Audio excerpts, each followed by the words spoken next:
kulanti wacan daawadayaal ku soo dhawaada kanaalka farshaxan maanta waxaan idin hayaa qormihiisa badan oo ku saabsan YouTube-ka ayaa waxaa la aasaasay sanadkii 2005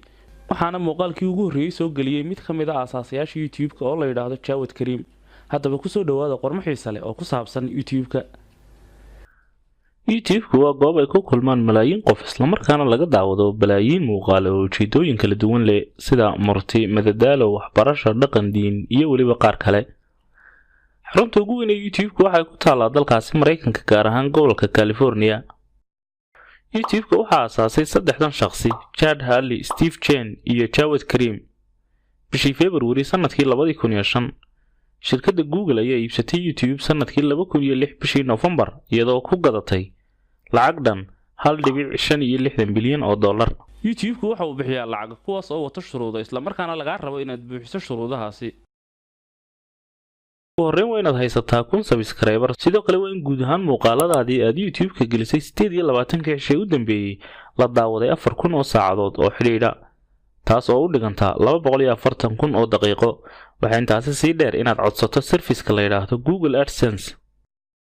YouTube-ku wuxuu soo kordhiyay laba arrimood oo ay dadku jecel yihiin waa inuu ka dhigay caan iyo waliba inuu kuugu darayo lacag laakiin ma aha arrimo fudud waayo waxa laga rabaa inaad soo jiidato malaayiin qof isla markaana ku qanciso inay ku xidhnaadaan daawadaana muuqaaladaada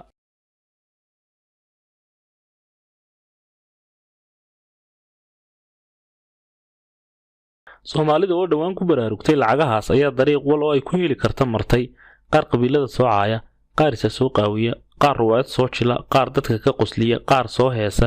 iyo waliba qaar caaya YouTuberada la midka ah waxaad moodaa in dadkeenu xumaha uga dheerin og yihiin wanaaga waayo waxaad arkaysaa muxaadarad diini ah oo ay daawadeen wax ka yar 20,000 oo qof halka qof ay tamaya ama gabadhiisa soo qaawisay laga yaabo inay daawadaan 1 milyan oo qof haddaba markaad aragto dagaalada ka dhex dhaca YouTube-ka hala yaabin maxaa yeelay maaha dagaal caadi ah ee waa dagaal afka ah oo ganacsi loogu talagalay kaas oo la rabo in lagu soo shacab baxo isla markaana laga helo lacag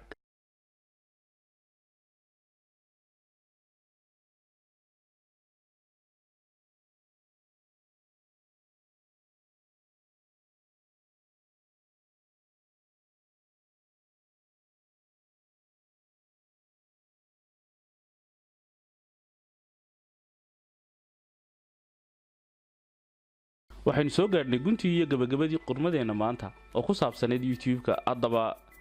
intaaynu ka kulmayno mar dambe waxaan idinkaga tegaynaa sida iyo nabadgeliyo haddii aad ka heshay muuqaalkan ama ogaanin inaad la wadaagto asxaabtaada